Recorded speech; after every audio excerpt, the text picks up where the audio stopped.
When did you watch someone ruin their family? I was standing in my brother's driveway at 11:30 p.m. on a Thursday when his wife Melissa opened the garage door and I saw what he'd been hiding for 8 months. The entire space was filled with unopened boxes, hundreds of them. Amazon packages stacked floor to ceiling, some still wrapped in plastic shipping bundles, creating narrow pathways like a hoarder's maze. My nephew stood behind her in his pajamas, and I watched his face crumble as he realized I was seeing what they'd been living with. Melissa's voice was flat when she said it. Your brother has a problem, and I need you to see this before I do something we'll all regret. I'd driven over because my brother David hadn't answered his phone in 3 days, which wasn't unusual lately, but Melissa's text at 11:15 had been different. It just said, "Come now, bring your truck, don't tell David." I'd grabbed my keys without questioning it, assuming maybe she needed help moving furniture or dealing with a burst pipe or something normal. Standing there looking at thousands of dollars worth of unopened merchandise crammed into their garage while their mortgage was 2 months behind, I felt my stomach drop. This wasn't normal. This was a crisis I'd somehow missed while it consumed my brother's entire life. I'd been working at the same engineering firm for 6 years when David first started acting strange. We'd always been close, talking every few days, grabbing lunch on Fridays, coaching our kids' soccer teams together. He was my younger brother by 3 years, the responsible one who'd bought a house at 24, married his college girlfriend, had 2 kids before 30. I was the bachelor who rented and drove a 10-year-old truck and spent too much on craft beer. David was supposed to be the example I was failing to live up to, not the other way around. The changes started small about 8 months ago. He'd cancel our Friday lunches with vague excuses about work projects.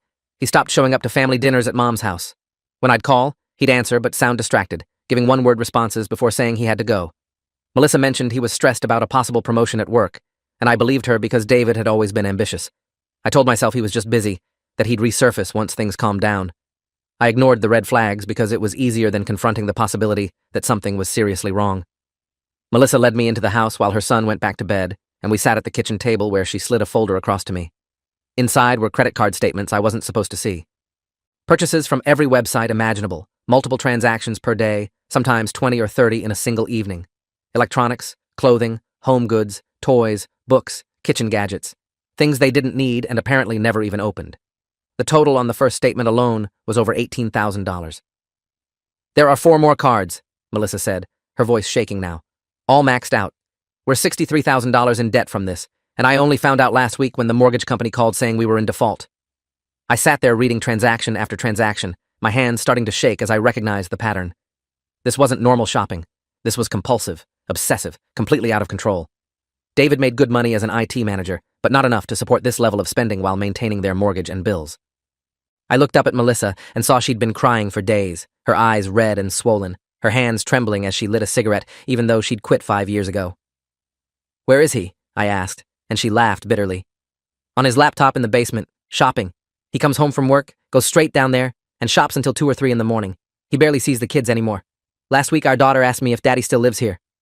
I went downstairs without knocking and found David exactly where Melissa said he'd be, hunched over his laptop at a makeshift desk, surrounded by more unopened packages. His screen showed 8 different browser tabs, all shopping sites, and his hand was frozen over the mouse when he saw me. For a few seconds, we just stared at each other. He looked terrible, like he'd aged 5 years and 8 months. Dark circles under bloodshot eyes, unshaven, wearing the same shirt I'd seen him in 3 days ago. Before you start, he said quietly, closing the laptop. I know what you're going to say, and I've heard it already from Melissa. I'm handling it. I pulled up a folding chair and sat down across from him, keeping my voice level even though I wanted to grab him and shake sense into him. Handling it? David, your garage is full of unopened boxes. You're $63,000 in debt. Your wife is upstairs chain smoking and your kids don't know who you are anymore. This isn't handling anything. He wouldn't look at me, just picked at a thread on his jeans and muttered something about having a plan to sell some stuff and catch up on payments. I asked him when he'd last opened one of the packages, and he admitted he couldn't remember. Didn't even know what was in most of them. Just kept buying because it made him feel better for a few minutes, then the feeling would fade, and he'd need to buy something else. It was an addiction as real as drugs or alcohol, and watching my responsible, stable brother admit this in a basement surrounded by the evidence of his compulsion made me realize I had no idea who he'd become. Over the next week, I tried everything I could think of to get David help while watching him actively resist every attempt. I researched shopping addiction and found a therapist named Dr. Leonard Hartwick who specialized in compulsive behaviors. Got David to agree to one appointment, which he canceled 30 minutes before with a text saying work was too busy. I offered to go with him to consumer credit counseling to work out a debt management plan, but he insisted he could handle it himself. Melissa caught him buying more stuff 2 days after our basement conversation, and when she confronted him, he screamed at her that it was his money and she needed to back off. Their daughter called me crying because Daddy had yelled at Mommy, and now Mommy was packing a suitcase. I drove over at midnight to find Melissa loading her car with clothes and the kids' belongings, while David sat in the living room scrolling through his phone, completely checked out. I blocked her car in with my truck and spent 2 hours talking her down, promising I'd get David real help, that we could fix this before it destroyed everything. She agreed to stay 1 more week, but only if David saw a therapist and agreed to let her take control of their finances. I got David to agree around 2 a.m., though I could tell he was just saying yes to make us leave him alone. His hands were literally trembling from not being able to shop, and I realized he was going through withdrawal like any other addict. The first therapy session with Dr. Hartwick happened 5 days later, and I went with David because Melissa didn't trust him to actually show up. The doctor's office was in a medical building downtown, and David was silent the entire drive there, staring out the window with his knee bouncing nonstop. Dr. Hartwick was a calm, gray-haired man in his 50s who'd been treating behavioral addictions for 20 years. He let David talk for the first 30 minutes while taking notes, not interrupting even when David tried to minimize what was happening. Then he asked David to describe what he felt right before making a purchase, and I watched my brother's face crumble as he admitted it was the only time he felt calm anymore. The only time the anxiety that had been eating him alive for months would quiet down. Dr. Hartwick diagnosed him with compulsive buying disorder combined with severe anxiety and possible depression. He explained that David was self-medicating with shopping, chasing the dopamine hit of each purchase to avoid dealing with whatever was causing the underlying anxiety. He recommended twice-weekly therapy sessions, a psychiatric evaluation for possible medication, and immediate enrollment in a support group for spending addiction. The cost would be around $800 a month, which David couldn't afford given their debt situation. I told the doctor I'd pay for it, and David actually started crying right there in the office, the first real emotion I'd seen from him in months. He kept saying he was sorry, over and over, but couldn't explain what had triggered this spiral or why he'd let it get so bad. The psychiatric evaluation 2 weeks later revealed David had been suffering from untreated generalized anxiety disorder for years, possibly his entire adult life. Dr. Patricia Owens, the psychiatrist who evaluated him, explained that many people with anxiety self-medicate in various ways, and online shopping had become David's drug of choice because it was accessible, private, and gave him immediate relief.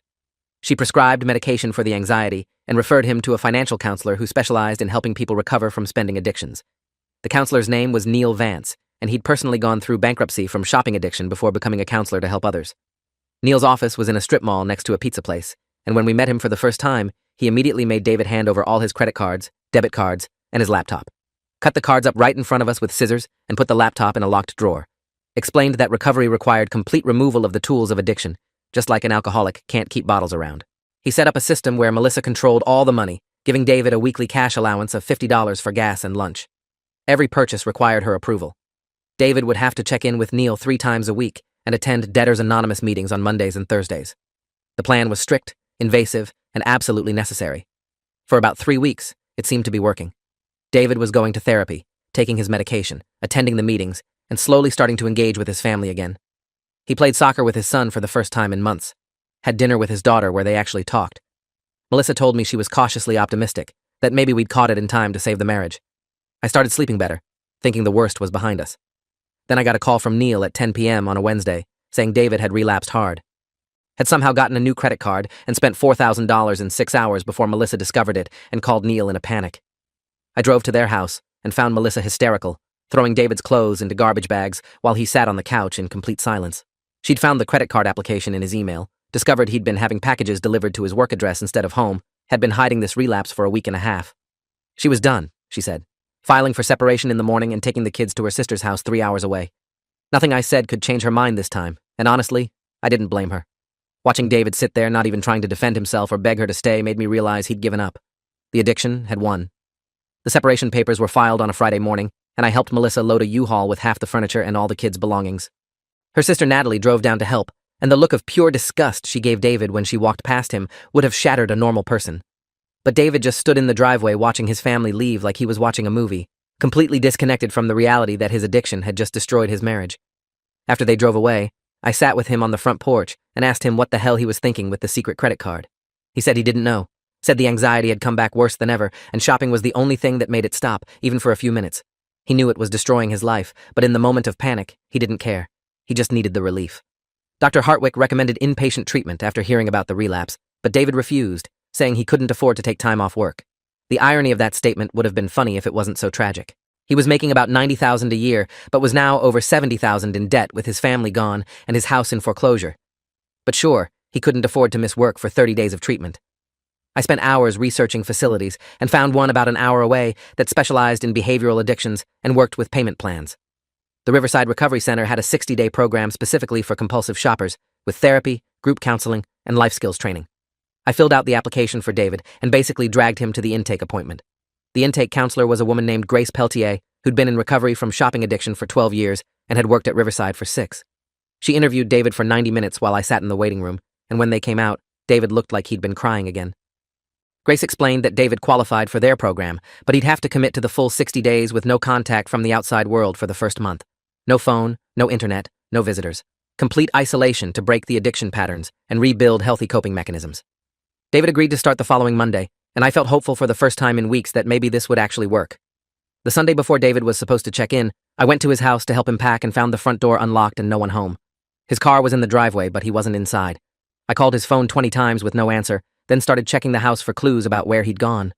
In his bedroom closet, I found 6 new unopened packages that definitely hadn't been there 2 days ago when I'd last visited. My stomach dropped as I realized he'd relapsed again and probably wouldn't show up for treatment. I was standing there holding one of the packages when my phone rang with an unfamiliar number. It was a nurse from County General Hospital calling to inform me that David had been brought in 2 hours ago after a suicide attempt. He'd swallowed a bottle of sleeping pills in a hotel room and called 911 himself before losing consciousness. They'd pumped his stomach, and he was stable now, currently in the psychiatric ward under observation.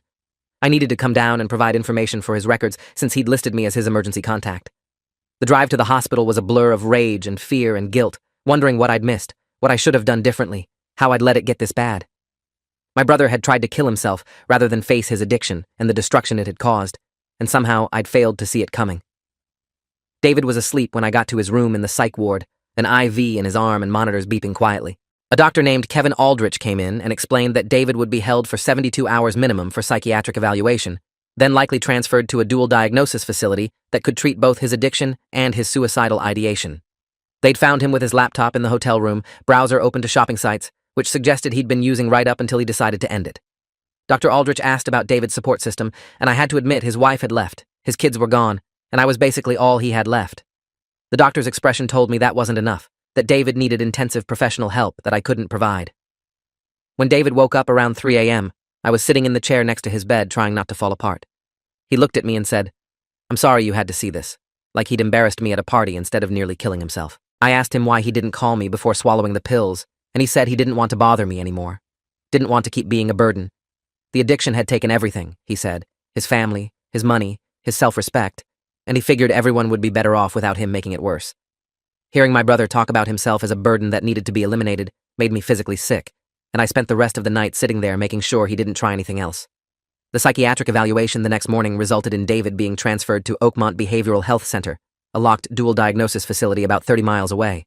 They specialized in treating addiction alongside mental health crises and had a 90-day program that would address both his shopping addiction and the underlying anxiety and depression. The cost was substantial, but they worked with insurance and payment plans. I signed the paperwork agreeing to handle the finances, knowing I'd probably have to take out a personal loan to cover it. But what else was I supposed to do? Let my brother die because treatment was expensive? Oakmont was a sprawling campus with multiple buildings surrounded by woods, designed to look more like a retreat center than a mental hospital. I was allowed to visit David once during the first week, and he looked better already, more present and less hollow-eyed. They had him on a new medication regimen and in therapy 5 hours a day, plus group sessions with other people dealing with behavioral addictions. His roommate was someone recovering from gambling addiction who'd lost his house and custody of his kids, and David said talking to him made him realize he wasn't uniquely broken. Other people had destroyed their lives with compulsion too, and some of them were actually recovering. While David was at Oakmont, I had to deal with the wreckage he'd left behind. The house went into foreclosure because neither of us could afford the mortgage on top of everything else. I helped sell or donate most of the unopened packages from the garage, discovering thousands of dollars worth of electronics, clothes, and household items that had never even been touched. A local charity came with a truck and took most of it, and I sold the valuable electronics online to put toward David's debt. Even liquidating everything only covered about $8,000 of what he owed. Melissa called me 6 weeks into David's treatment to ask how he was doing, which surprised me since she'd been completely silent since leaving. Her voice was different, sadder but also clearer, like she'd been doing her own healing work. She said the kids asked about their dad every day, and she didn't know what to tell them anymore. I explained about the suicide attempt in the treatment center, and she cried on the phone for 10 minutes. Despite everything David had done, she still loved him, she said, but she couldn't go back to living in the chaos of his addiction. She needed to see sustained recovery and real change before she'd even consider reconciliation. I told her that was more than fair and promised to keep her updated. David completed the 90-day program at Oakmont and transitioned into their outpatient program, which meant he could live in a sober living facility nearby while continuing therapy and attending support groups. The facility was called Clearview House, and it specialized in behavioral addiction recovery. He'd share a room with 3 other men, have mandatory therapy 3 times a week, attend daily group meetings, and work a part-time job to start rebuilding his life. No internet access except supervised sessions, no credit cards, no unsupervised shopping trips. Everything monitored and structured to prevent relapse. I picked David up from Oakmont on a Sunday afternoon, and the change in him was visible.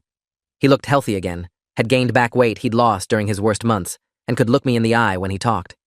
He'd been sober from shopping for 90 days, the longest stretch since his addiction started, and was working with a sponsor from Debtors Anonymous on a long-term recovery plan. On the drive to Clearview House, he thanked me for not giving up on him, for paying for treatment, for being there when he tried to end it. I told him I loved him, and I'd always be there, but he had to commit to recovery not just for me or Melissa or the kids, but for himself. Living at Clearview was humbling for David, going from homeowner and IT manager to sharing a room with 3 strangers and working at a grocery store stocking shelves. But his therapist at Oakmont, Dr.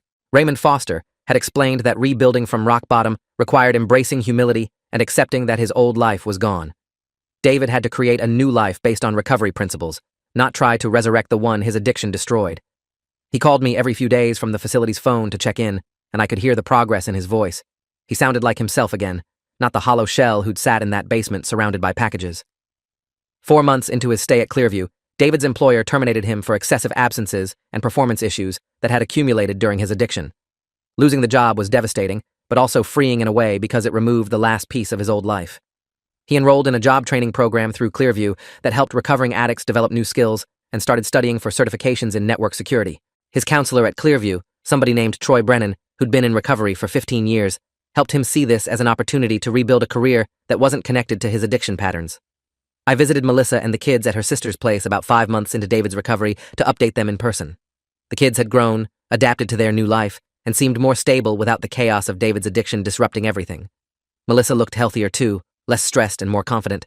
I showed her photos of David at Clearview, explained his progress and his commitment to recovery, and she listened without saying much.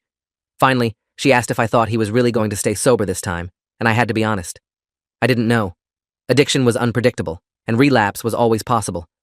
But this was the first time I'd seen David truly commit to change, and that had to count for something. 8 months into recovery, David graduated from the Clearview program and moved into his own apartment, a tiny studio in a building that prohibited internet access in individual units.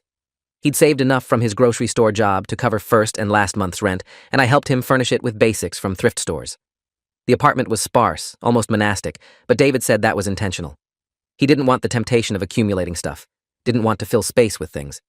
His therapist had helped him understand that his shopping addiction was about filling an emotional void with material objects, and recovery meant learning to sit with that emptiness instead of medicating it. He got a job at a small IT consulting firm that specialized in helping nonprofits with their network security, making half what he used to earn but finding it more fulfilling. His boss, a woman named Judith Brenner, who'd built the company from nothing, knew about his recovery and appreciated his honesty about his past. She gave him a chance when other employers wouldn't, and David was determined not to let her down. He was still attending Debtors Anonymous meetings 3 times a week and seeing Dr. Foster for individual therapy every Wednesday. The structure and accountability kept him grounded. 1 year into David's sobriety, Melissa agreed to bring the kids for a supervised visit at a park near my house. I was there to mediate, and watching David see his kids for the first time in a year made me tear up despite trying to stay neutral. His son ran to him immediately, but his daughter held back, cautious and uncertain. David didn't push, just sat on a bench and let her come to him when she was ready. They spent 2 hours at that park, David pushing them on swings and buying them ice cream and answering their questions about where he'd been. When it was time to leave, his daughter hugged him and asked when they could see him again. Melissa said they'd figure something out, and I could see she was softening. Over the next 6 months, the visits became regular, every other weekend at first, then weekly. Melissa and David started talking on the phone about the kids, tentative conversations that gradually expanded into discussions about his recovery and her healing. She'd been in therapy too, working through the trauma of watching someone she loved self-destruct and the guilt of wondering if she should have done more. Her therapist had helped her understand that she couldn't save David from himself, that leaving had been necessary for her own survival and the kids' well-being. But seeing him genuinely change, stay sober, and rebuild his life made her reconsider whether there might be a future for them. 18 months into recovery, David completed his debt repayment plan, having paid off all $70,000 through a combination of structured payments, selling assets, and settlement negotiations with creditors.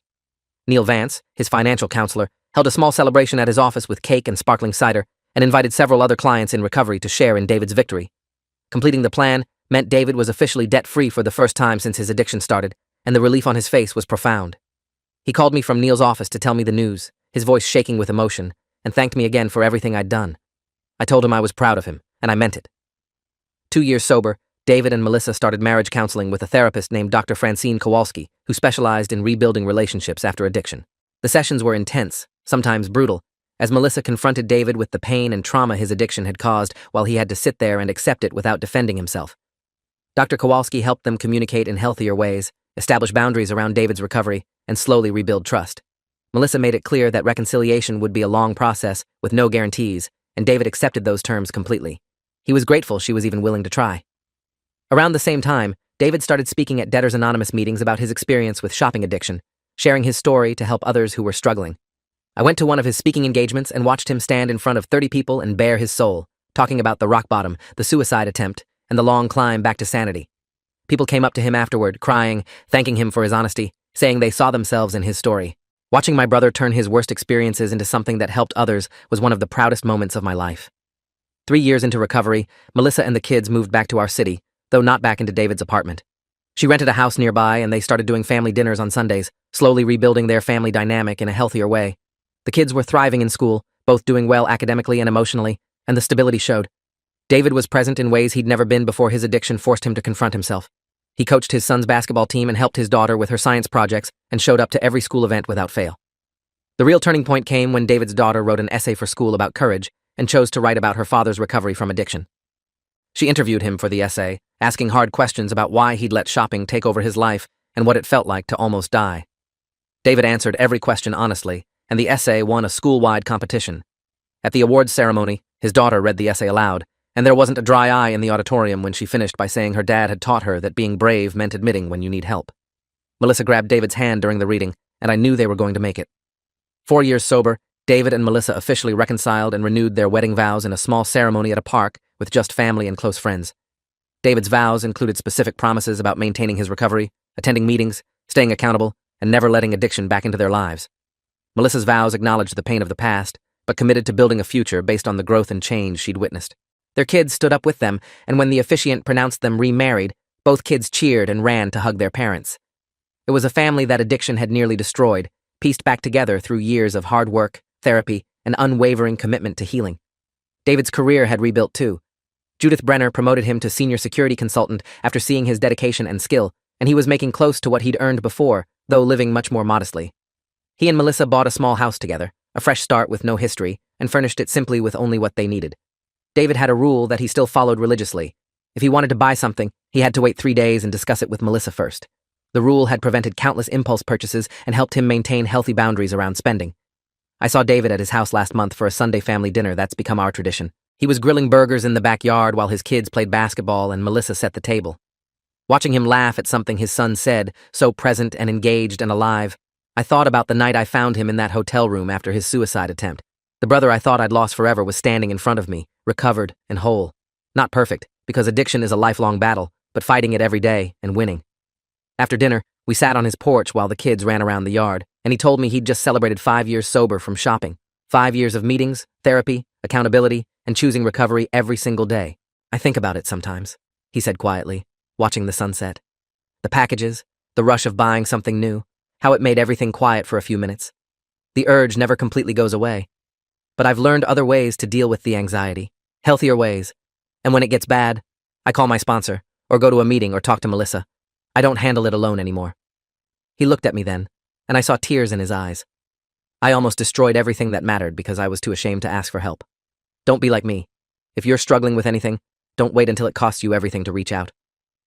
I think about David's journey a lot when I hear about people struggling with addiction, any kind of addiction. It's easy to judge from the outside, to wonder how someone could let things get so bad, to think you'd never make those choices. But addiction doesn't work that way. It creeps in slowly, disguising itself as relief or comfort or joy, until suddenly you're trapped in patterns you can't break alone. David's shopping addiction nearly killed him, destroyed his marriage, cost him everything he'd built. But it also taught him things he never would have learned otherwise, about vulnerability and honesty and the strength it takes to rebuild from nothing. The family he has now is stronger than the one his addiction destroyed, because it's built on truth instead of secrets, on healthy communication instead of avoidance, on genuine connection instead of material accumulation. Watching someone ruin their family and then watching them rebuild it piece by piece over years of sustained effort teaches you something profound about the human capacity for change. My brother will always be in recovery, will always have to consciously choose health over compulsion, but he's doing it. And his kids will grow up understanding that courage isn't about being perfect. It's about falling down and getting back up, again and again, until you finally stay standing. If you made it this far, hit like, you've earned it.